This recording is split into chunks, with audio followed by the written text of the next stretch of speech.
السلام علیکم ورحمۃ اللہ وبرکاتہ الحمد للہ نحمده ونستعینه ونستغفره ونؤمن به ونتوکل علیہ ونعوذ باللہ من شرور انفسنا ومن سیئات اعمالنا من يهده الله فلا مضل له ومن يضلل فلا هادي له ونشهد أن لا إله إلا الله وحده لا شريك له ونشهد أن سيدنا ومولانا محمدا عبده ورسوله صلى الله تعالى عليه وعلى آله وأصحابه أجمعين أما بعد قال الله تبارك وتعالى في كلامه المجيد أعوذ بالله من الشيطان الرجيم بسم الله الرحمن الرحيم أرأيت الذي يكذب بالدين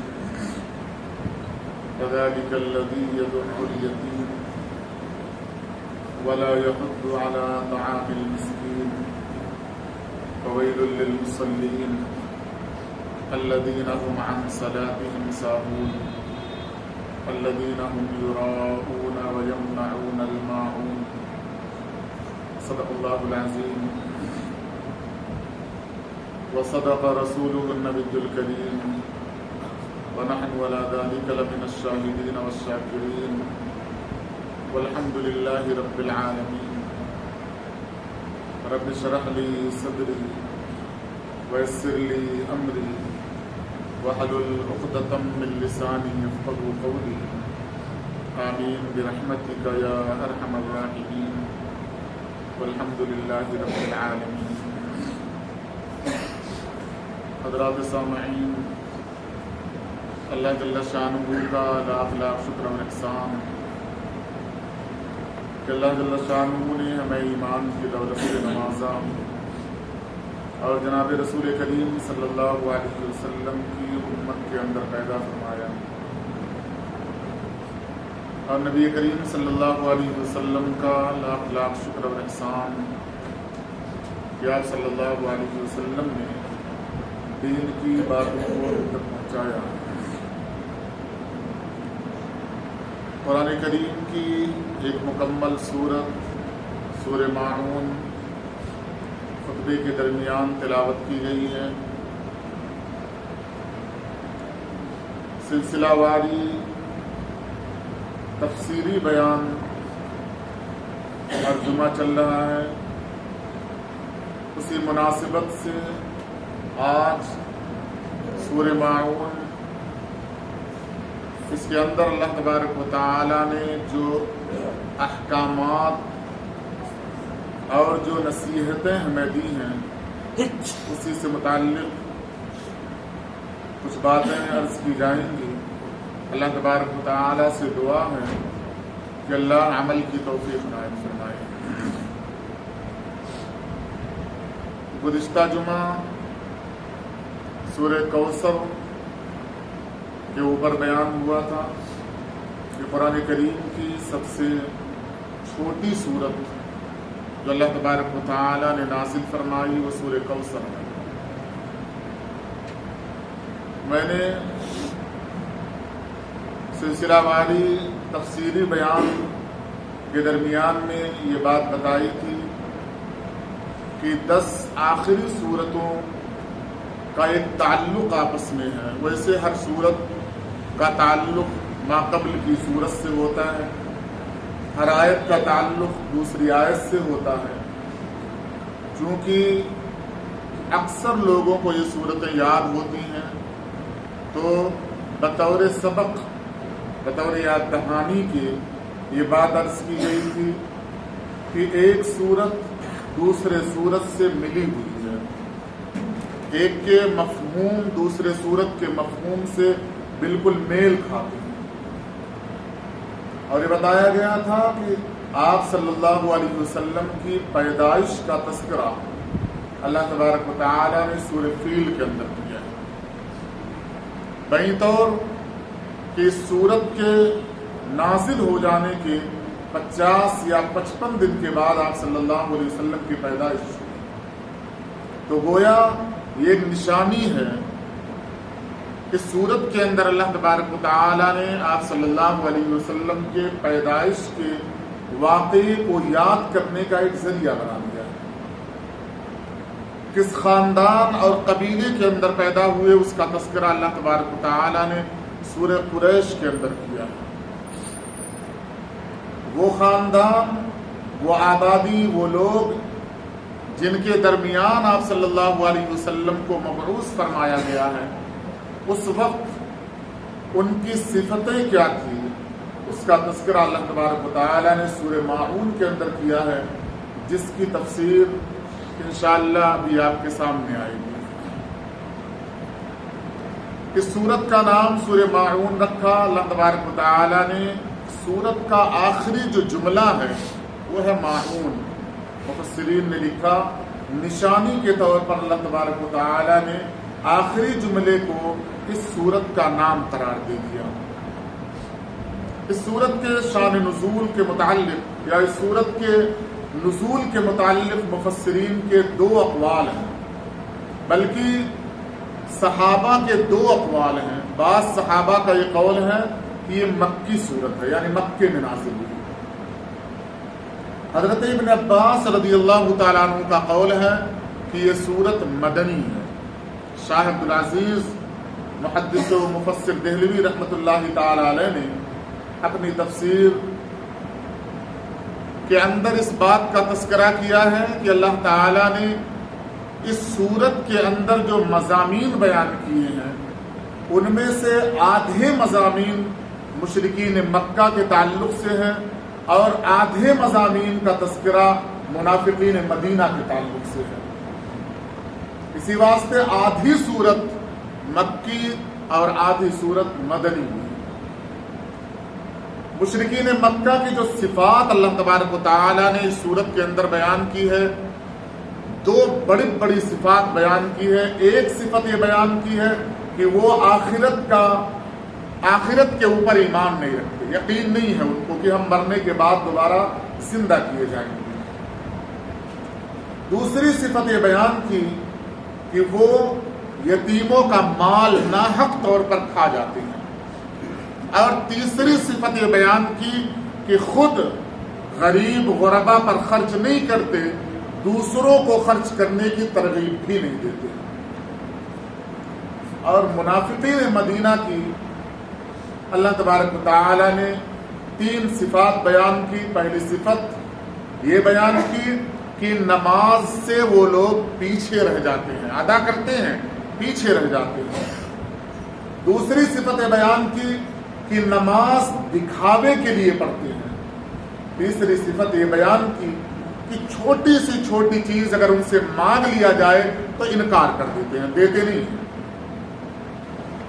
6 صفات کا تذکرہ اللہ تبارک و تعالیٰ نے اس سورت کے اندر کیا ہے، اور وہ 6 صفتیں اللہ تبارک و تعالیٰ کو بہت ہی ناپسندیدہ ہیں، مبغوض ترین صفات. اس واسطے اسے بانٹا ہے. یہ صفت یا تو مشرک کی ہو سکتی ہے یا تو منافق کی ہو سکتی ہے، مسلمان کی یہ صفت نہیں ہو سکتی. اللہ تبارک و تعالیٰ نے بڑے انوکھے انداز میں آپ صلی اللہ علیہ وسلم کو مخاطب کیا. میں نے گزشتہ جمعہ بھی اس بات کا تذکرہ کیا تھا کہ قرآن کریم میں اللہ تبارک و تعالیٰ نے آپ صلی اللہ علیہ وسلم کا نام لے کے آپ کو پکارا نہیں، کہیں بھی نہیں پکارا. آپ کو فرمایا تھا انا اعطیناک الکوثر، ہم نے آپ کو کوثر عطا کیا. ایسے اس سورت کے اندر اللہ تعالیٰ فرماتے ہیں ارأیت الذی یکذب بالدین، آپ نے دیکھا. یہ اللہ تبارک و تعالیٰ کے آپ صلی اللہ علیہ وسلم کے مخاطب کرنے کا یہ انداز ہے، متوجہ کرنے کا یہ انداز ہے کہ آپ کے مقام کو مسلمان اور دوسری قومیں اس دنیا کے اندر سمجھیں. اللہ تعالیٰ نے مخاطب کیا، آپ نے دیکھا اس شخص کو جو یوم الدین یعنی آخرت کے دن کا یقین کرنے والا نہیں ہے، انکار کرنے والا ہے. فذلک الذی یدع الیتیم، پھر اللہ تعالیٰ نے فرمایا وہی ہے جو یتیموں کو دھکے دے دیتا ہے، دھکے دے کر باہر کر دیا کرتا ہے. یہ اللہ تبارک و تعالیٰ نے کس کے لیے کہا آپ صلی اللہ علیہ وسلم کو کس کے لیے مخاطب کیا کہ آپ نے دیکھا. یہ ایسا جملہ ہے جو خبر دے رہا ہے کہ آپ صلی اللہ علیہ وسلم نے اس شخص کو دیکھ لیا تھا. آپ کو پتا تھا کہ یہ صفت کس کے اندر ہے کہ جو آخرت کے اوپر یقین نہیں کرنے والا ہے, یتیم کو دھکا دے دینے والا ہے, مسکینوں کو کھانا کھانے کی ترغیب دینے والا نہیں ہے. یہ آپ صلی اللہ علیہ وسلم کو پتا تھا. حدیث پاک کے اندر آتا ہے کہ ابو جہل جب مکہ کے اندر دیکھتا کہ کوئی صاحب ثروت آدمی, مالدار آدمی, جس کے پاس جائیداد ہو, مال و دولت ہو, وہ شخص جب انتقال کرنے لگتا, بیمار ہو جاتا, آخری اس کا وقت آ جاتا, تو ابو جہل اس کے پاس جاتا اور اس سے کہتا کہ اب تمہارا آخری وقت آنے والا ہے, ایسا کرو اپنے یتیم بچوں کو میرے حوالے کر دو. کیونکہ مکہ کا عام معمول ہے کہ یہاں یتیموں کے ساتھ اچھا سلوک نہیں کیا جاتا. اگر تم میرے حوالے کر دو گے, اپنا مال مجھے دے دو گے, اپنی اولاد میرے حوالے کر دو گے, تو چونکہ میں سردار ہوں, میری سرداری کی وجہ سے مکہ کے اندر تمہاری اولاد کو کوئی ستانے والا نہیں ہوگا. یہ جھانسا دے کر مرنے والے شخص کو اس بات پر وہ بضد ہو کر تیار کر لیتا, اور وہ لوگ آخری وقت میں تیار ہو جاتے اور مال ہڑپ کرنے کے بعد اپنے گھر سے بے گھر کر دیا کرتا یتیموں کو. ایسا ہی ستایا ہوا ایک یتیم نبی کریم صلی اللہ علیہ وسلم کے پاس آیا اور اس نے آ کر شکایت کی آپ صلی اللہ علیہ وسلم سے. آپ اس یتیم کو لے کر گئے ابو جہل کے پاس اور جا کر ابو جہل سے کہا, کیا تمہیں اللہ کا خوف نہیں آتا؟ کیا تم ڈرتے نہیں کہ مرنے کے بعد اللہ کے پاس تمہیں جواب دینا ہوگا؟ کیا قیامت کا تمہیں خوف نہیں ہے؟ ابو جہل نے انکار کر دیا. کہاں کی قیامت, کہاں کا مرنا اور دوبارہ زندہ ہونا؟ اللہ تبارک و تعالی نے یہاں مخاطب کیا صلی اللہ علیہ وسلم کو, کیا آپ نے دیکھا؟ ابو جہل کی طرف مخاطب کیا, کیا آپ نے دیکھا اس شخص کو جو آخرت کے دن کا انکار کر دینے والا ہے؟ بڑا اہم مضمون قرآن کریم کے اندر اللہ تبارک و تعالی نے ایک آخرت کے دن کے یقین کے تعلق سے بھی بیان کیا ہے. میں نے بتایا تھا توحید, رسالت اور آخرت, یہ تین مرکزی مضامین ہیں جن کو اللہ تبارک و تعالی نے قرآن کریم کے اندر بہت تفصیل کے ساتھ بیان کیا ہے. اس مرکزی مضامین میں ایک مضمون ہے آخرت, مرنے کے بعد دوبارہ زندہ ہونا. یوں اگر آپ کسی مسلمان سے پوچھیں کیا تم مرنے کے بعد دوبارہ زندگی کے قائل ہو, ہر آدمی اقرار کرے گا ہاں میں قائل ہوں. بلکہ وہ کہے گا بھی کہ مرنے کے بعد مجھے جنت ملنی چاہیے, یا وہ دعا کرے گا کسی کے لیے اللہ مرنے کے بعد اسے جنت دے, یا کسی کا انتقال ہو گیا اس کے لیے دعا کرتے ہیں یا اللہ اسے جنت دے دے. یعنی یقین سب کو ہے. اللہ تبارک و تعالی نے آخرت کے یقین کی تفصیلات کو قرآن کریم میں وضاحت کے ساتھ کیوں بیان کیا ہے, یہ حدیث سے آپ سمجھنے کی کوشش کریں. آپ صلی اللہ علیہ وسلم نے بیان کیا دنیا کے اندر اللہ تبارک و تعالی کی نافرمانی سے رکنے کا ایک واحد ذریعہ ہے کہ یہ یقین ہو کہ مرنے کے بعد دوبارہ میں پیدا کیا جاؤں گا.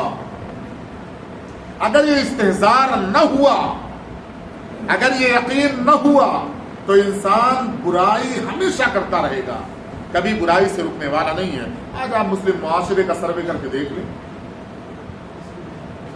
ہمیں پتا ہے کہ ہم مرنے والے ہیں, لیکن اس کے باوجود دنیا کو سمیٹنے میں, دوسرے کے حقوق مارنے میں, دوسروں کو دھوکہ دینے میں, دوسروں کو بیوقوف بنانے میں اپنی 60 سالہ 70 سالہ زندگی یوں گزار دیتے ہیں جیسے ہمیں مرنا نہیں ہے. یعنی اعمال ہمارے بتاتے ہیں کہ ہمیں مرنا نہیں ہے. آپ صلی اللہ علیہ وسلم کے اوپر وحی نازل ہوئی. اللہ تبارک و تعالی نے فرمایا کہ جو یتیم کا مال کھا رہا ہے گویا آگ کھا رہا ہے. جو یتیم کا مال کھا رہا ہے وہ گویا آگ کھا رہا ہے, جہنم کی آگ اس کے پیٹ کے اندر جا رہی ہے. قرآن کریم کی یہ آیت نازل ہوئی، صحابہ کرام بڑے فکر مند ہو گئے، کیونکہ ایک طرف آپ صلی اللہ علیہ وسلم نے فرمایا کہ سب سے بہتر گھرانہ وہ ہے جس گھر میں یتیموں کی پرورش ہوتی ہے، یتیموں کے ساتھ اچھا سلوک کیا جا رہا ہو، اور اللہ تبارک و تعالیٰ نے فرمایا اگر ان کے حقوق کہیں سے بھی غصب کر لیے گئے، کہیں سے ان کے مال میں سے تھوڑا سا مال کسی نے کھا لیا، گویا وہ کھانا نہیں کھا رہا ہے، وہ دانہ نہیں کھا رہا ہے، وہ لقمہ نہیں کھا رہا، بلکہ جہنم کی آگ کھا رہا ہے۔ اصحاب کرام کے اوپر بڑی مصیبت آئی، پریشانی، اور دین فطرت ہے، یہ دین کسی کو مصیبت میں نہیں ڈالنا چاہتا۔ صحابہ کرام نے کیا کیا؟ مال الگ الگ کیا، یتیم کا مال الگ کر لیا، یتیم کو اپنے پاس رکھا، کھانا اس کا الگ بنانا شروع کر دیا کہ یتیم بچے کا کتنا کھانا ہو سکتا ہے اتنا الگ بنانا شروع کر دیا۔ دسترخوان ایک ہے، اب ڈر یہ بیٹھ گیا دل کے اندر کہ اسی دسترخوان پر کھا رہے ہیں، کہیں وہ کھانا جو یتیم کے لیے بنا ہو ہمارے ہاتھ سے وہ لقمہ اٹھ کر کہیں پیٹ میں نہ چلا جائے، یہ ڈر، یہ خوف اتنا پیدا ہوا کہ صحابہ کرام سہمے ہوئے تھے۔ اللہ تبارک و تعالیٰ نے وحی نازل کی کہ اللہ تبارک و تعالیٰ دلوں کے حال کو جاننے والے ہیں کہ کون اللہ تبارک و تعالیٰ کے دین پر عمل کرنے والا ہے، کون دھوکہ دینے والا ہے۔ اللہ تبارک و تعالیٰ نے وحی نازل کر کے فرق بتا دیا، تفریق کر دیا۔ اس صورت کے اندر اللہ تبارک و تعالیٰ نے جو صفت بیان کی ہے، آپ نے دیکھا اس شخص کو جو آخرت کا انکار کرنے والا ہے اور یتیم کو دھکے دینے والا ہے، اپنے گھر سے بے گھر کر دینے والا ہے۔ آپ کسی مسلمان سے پوچھیں کیا تم یتیم کا مال کھاؤ گے؟ وہ انکار کر دے گا، کوئی کھانے کے لیے تیار نہیں ہوگا۔ لیکن آپ اپنے گریبان میں منہ ڈال کر جھانکیں، صرف اپنے گھر کا سروے کر لیں، صرف اپنے گھر کو اپنے سامنے رکھ کر موازنہ کریں، دیکھیں، ٹٹولیں، کیا میں یتیم کا مال کھاتا ہوں یا نہیں کھاتا ہوں؟ کھانے کا مطلب ہم نے جو سمجھا ہے اور قرآن نے جو بتایا دونوں الگ الگ ہے۔ ہم کیا سمجھتے ہیں؟ یتیم کا مال ہے، چھین لیا جائے، کھا لیا جائے، یہ حرام ہے، لے لیا جائے، کھا لیا جائے، یہ حرام ہے۔ صرف یہی حرام نہیں ہے، یتیم کا مال ہمارے مال کے اندر ہو اور اسی مال کو ہم کھا رہے ہیں، یہ بھی حرام ہے۔ آپ گھر میں دیکھیں کہ دادا نے جب بٹوارا کیا، جائیداد کی تقسیم کی، تو کیا دادا نے اپنی وراثت سے مال جیسے ہمارے باپ کو دیا، آپ اپنے گھر کو دیکھیں آپ کے باپ کو دیا، کیا دادا نے اپنے بیٹیوں کو وراثت کے مال سے بیٹیوں کا حق بھی دے دیا؟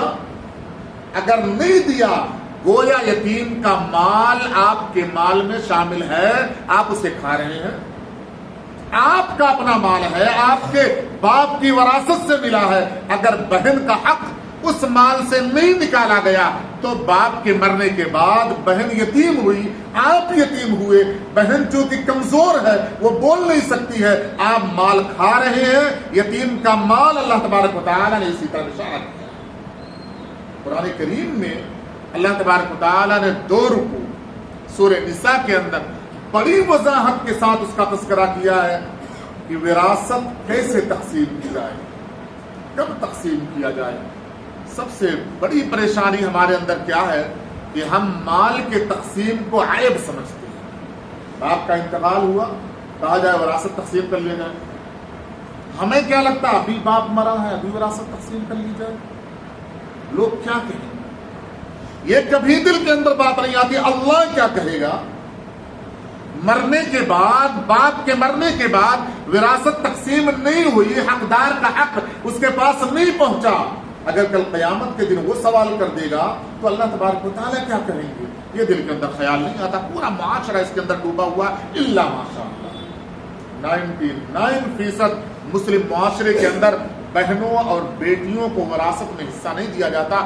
یوں یتیم کا مال نسل در نسل ہمارے مال میں ملا ہوا رہتا ہے، ہم ظلمن جبرن جانے انجانے میں کھاتے رہتے ہیں۔ اللہ تبارک و تعالیٰ نے فرمایا ویل ہے، خرابی ہے جس قوم میں یتیموں کا مال کھایا جا رہا ہو، جس کے لیے اللہ تبارک و تعالیٰ نے خرابی کا تذکرہ کر دیا ہو، وہ قوم معاشرے کے اندر ابھر جائے، حاکم بن جائے، وہ والی بن جائے، وہ رکھوالا بن جائے، ایسا ناممکن ہے۔ تو اس بات کا خاص تذکرہ اللہ تبارک و تعالیٰ نے کیا، اس کی طرف ضرور بھی ضرور توجہ دی جائے۔ تو 3 صفت بیان کی۔ ایک صفت بیان کی کہ آخرت کے دن کے اوپر یقین نہیں ہو سکتا، مشرک کی صفت۔ دوسری مشرک کی صفت بیان کی، یتیم کا مال ناحق کھانے والا ہو۔ تیسری صفت بیان کی، دوسروں کو خرچ کرنے کی ترغیب نہ دے۔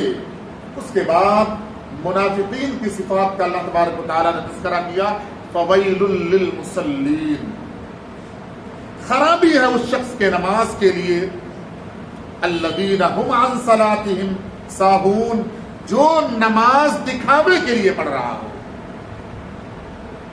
الذین هم یراؤون، تاکہ لوگ اس کی نماز کو دیکھیں، ویمنعون الماعون، چھوٹی چھوٹی چیزیں اگر مطالبے کے طور پر کوئی مانگے، کوئی سوال کرے، وہ انکار کر دے دینے سے۔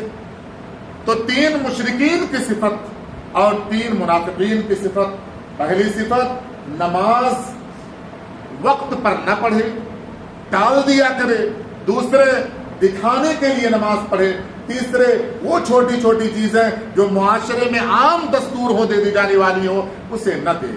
اب آپ موازنہ کریں ہمارا اور اپنا، کہ مشرکین مکہ کی صفات جس کا تذکرہ اللہ تبارک و تعالیٰ نے اس صورت کے اندر کیا، اور اس کے بعد منافقین کا تذکرہ کیا جو نماز سے پیچھے رہ جانے والے ہیں، اس کے لیے خرابی ہے۔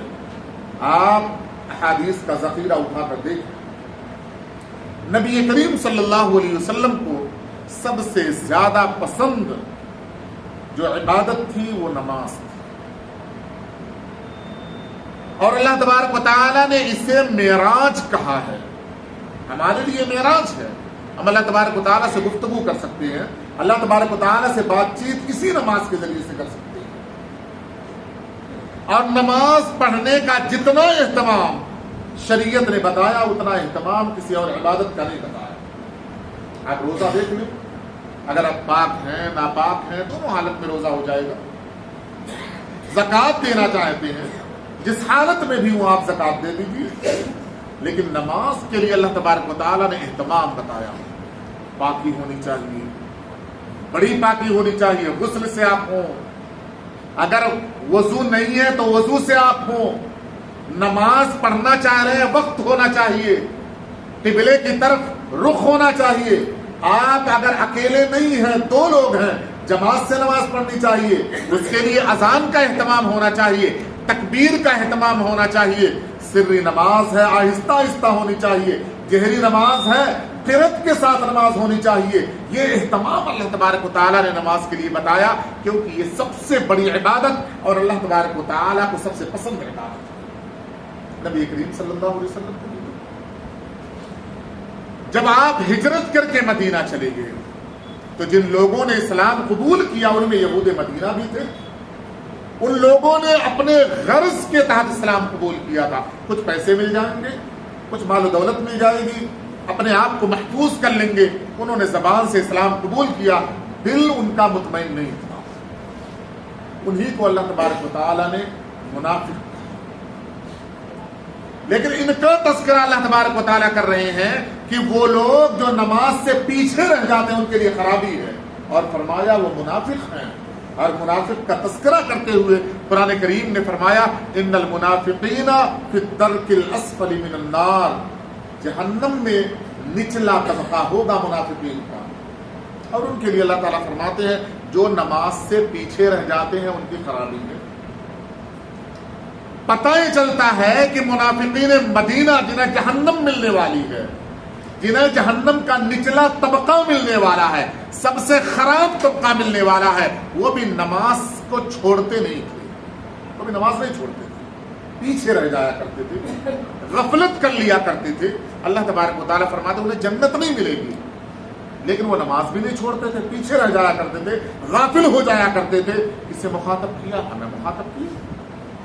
ہم سے اللہ تبارک و تعالیٰ نے قرآن کریم میں 88 بار 88 مرتبہ ہمیں مخاطب کیا ہے، ہمارا نام لے کر نہیں، ہمارے رشتے کی بنیاد پر۔ قرآن کریم میں اللہ تبارک و تعالیٰ نے مسلمانوں کو 88 بار مخاطب کیا ہے اور کیا کہا؟ یا ایھا الذین آمنو. رشتہ بتایا اللہ تبارک و تعالیٰ نے اپنا، کس سے؟ ہم سے بتایا، ہم سے مخاطب کیا ہے، اے میرے بندے. اتنی بار اللہ تبارک و تعالیٰ نے تذکرہ کیا ہے، ایمان کا حوالہ دے کر ہم مخاطب کیا ہے، اور ہم سے مخاطب ہو کر اللہ تبارک و تعالیٰ فرماتے ہیں نماز پڑھو. اور پھر ہمیں مخاطب کر کے اللہ تعالیٰ فرماتے ہیں ایک قوم تمہارے درمیان ایسی ہے جو جنت میں نہیں جائے گی، جسے مسلمان نہیں کہا جاتا ہے، وہ بھی نماز سے غفلت کرتی ہے، اس غفلت کا نتیجہ ہے کل جہنم میں جلے گی. کیا سبق ملتا ہے؟ اللہ تبارک و تعالیٰ اس صورت سے ہمیں کیا سبق دیتے ہیں کہ اگر ہم نماز سے پیچھے رہ جائیں تو ہماری صفت کس سے مل جائے گی؟ منافقین مدینہ سے. یعنی جماعت کے اندر مسلمان کوئی شریک نہ ہو اور اپنے آپ کو مسلمان کہے، شریعت اس بات کو نہیں مانتی. آپ صلی اللہ علیہ وسلم نے فرمایا میرا دل چاہتا ہے، میرا دل چاہتا ہے حضرت بلال کو حکم دوں اذان دیں، کسی کو حکم دوں نماز پڑھائیں، اور میں چند اپنے ساتھیوں کو لے کر مدینہ کے اندر ان گھروں پر جاؤں، ان کے دروازوں کو باہر سے بند کر دوں، آگ لگا دوں جو نماز سے پیچھے رہ جاتے ہیں. یہ نہیں فرمایا کہ جو نماز نہیں پڑھتے. کوئی مسلمان ہو نماز نہ پڑھے مسلمان ہو، شریعت اس بات کو تسلیم نہیں کرتی. آپ نے فرمایا کہ میں ان گھروں کو آگ لگا دینا چاہتا ہوں، میری خواہش ہے کہ میں ان گھروں کو جلا دوں جو نماز سے پیچھے رہ جاتے ہیں. پھر فرمایا مجھے ڈر ہوتا ہے کہ ان گھروں میں صرف مسلمان مرد نہیں ہیں، بچے ہیں، عورتیں ہیں، جن کے اوپر نماز مسجد میں آ کر پڑھنا فرض نہیں ہے، اس واسطے میں انہیں چھوڑ دوں. قیامت کے دن اللہ تبارک و تعالی جب حساب و کتاب لینا شروع کریں گے، حدیث کے اندر آتا ہے سب سے پہلا سوال ہوگا کہ تم نماز پڑھتے تھے یا نہیں پڑھتے. پہلا سوال ہونے والا ہے. اور آپ کو پتا ہونا چاہیے جو ایگزام پیپر ہوتا ہے اس کا پہلا سوال جس کا غلط ہو جاتا ہے اس کے کامیابی کی کوئی ضمانت نہیں ہوتی. ممتحن، ایگزامنر، پیپر چیک کرنے والا جب پیپر چیک کرتا ہے پہلا سوال غلط آ جائے اس کا موڈ فوراً خراب ہو جاتا. یہ دنیا کا معمول ہے، ماحول ہے، عام معمول ہے. آپ نے کسی سوال کیا، اس نے غلط جواب دے دیا، آپ سوال نہیں کرنا چاہیے، ٹھیک ہے بھائی چلیے آگے بڑھو. اللہ تعالیٰ فرما رہے ہیں میں پہلا سوال کروں گا نماز کے بارے میں. اگر نماز صحیح ہوئی تو دوسرے اعمال کے بارے میں سوال ہوگا، ورنہ یہی سے فیصلہ ہو جائے گا تم اس قابل نہیں ہو کہ اللہ تبارک و تعالیٰ کی رحمت تمہارے اوپر برسے. اور آج مسلمانوں، ہماری پوری قوم اس غفلت کے اندر مبتلا ہے کہ نماز تھوڑی سی سردی ہو جائے معاف. اللہ کے نبی صلی اللہ علیہ وسلم نے فرمایا نماز روح کے قبض ہونے تک کسی بھی صورت میں معاف نہیں ہے، کسی بھی صورت میں.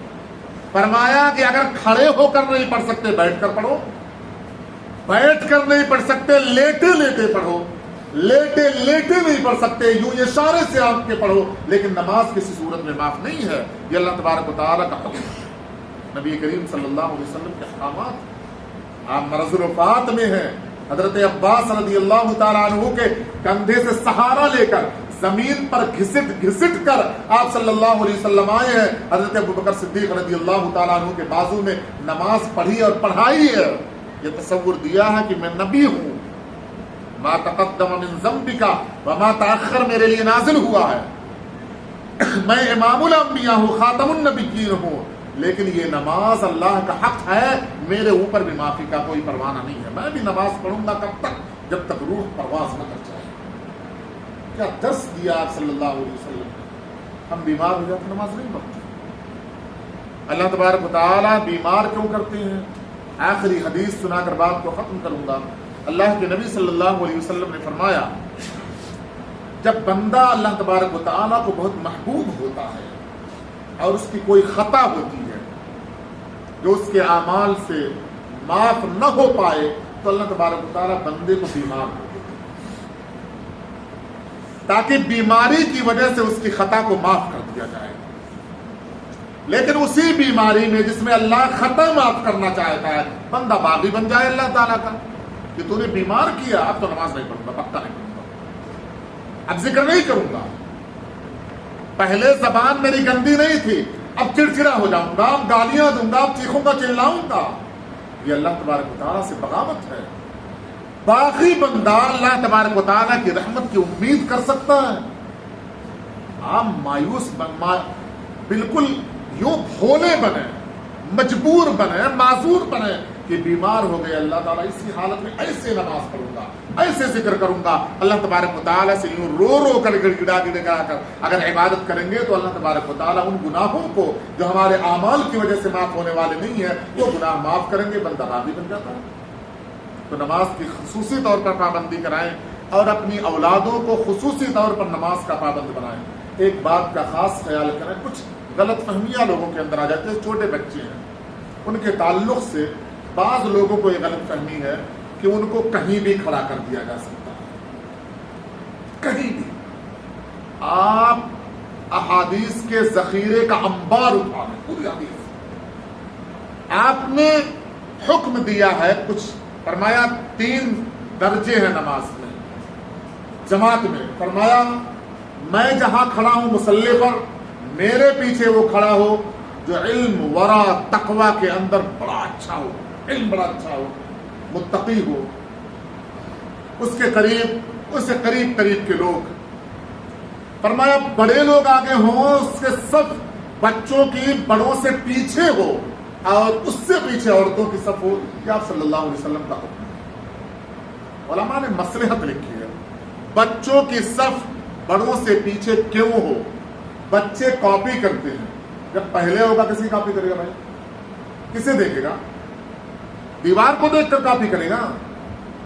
آپ کو اتنی بات عقل میں نہیں اترتی کہ وہ پیچھے رہے گا، رکوع کب کرے گا؟ سامنے والا رکوع میں چلا گیا، اب وہ دیکھے گا ہاں جھکنا ہے، وہ جھک جائے گا، اسے اللہ اکبر کے بارے نہیں معلوم، وہ کاپی کر رہا ہے اپنے سامنے والے کی۔ آپ سجدے میں گئے، امام نے اللہ اکبر کہا، اسے کیا پتا سجدہ کسے کہا جاتا ہے؟ اس نے دیکھا کہ ایک آدمی جس زمین پر گیا وہ کاپی کر لے گا، یوں نماز کی تعلیم اسے مل جائے گی۔ ہم کیا کرتے ہیں؟ کہیں بھی کھڑا کر دیتے ہیں اور ضد میں آ جاتے ہیں۔ دوسری بات، اگر آپ کہیں بھی کھڑا کرنا چاہیں تو اس کے لیے فقہاء نے ایک شرط لگائی ہے، کم سے کم اس بچے کا باپ اس کے بازو میں کھڑا ہو۔ کیوں کہا؟ تاکہ روب کی بنیاد پر جو شرارت فطرتاً بچے کے اندر آ جاتی ہے وہ شرارت ابھی نکھر کر سامنے نہ آئے، اس کو روب ہو میرا باپ کھڑا ہے، میں یوں سکوت کے عالم میں نماز پڑھوں گا۔ یہ فقہاء نے شرط لگائی ہے، یہ حدیث کا حکم ہے، علماء نے یہ نصیحت بیان کی ہے۔ اگر آپ کو سمجھ میں آ جائے تو ٹھیک ہے، نہ سمجھ میں آئے تو احادیث کا ذخیرہ بھرا پڑا ہوا، آپ دیکھ لیں، اپنے مطابق عمل کریں۔ اللہ تبارک و تعالیٰ سے دعا ہے اللہ علیہ وسلم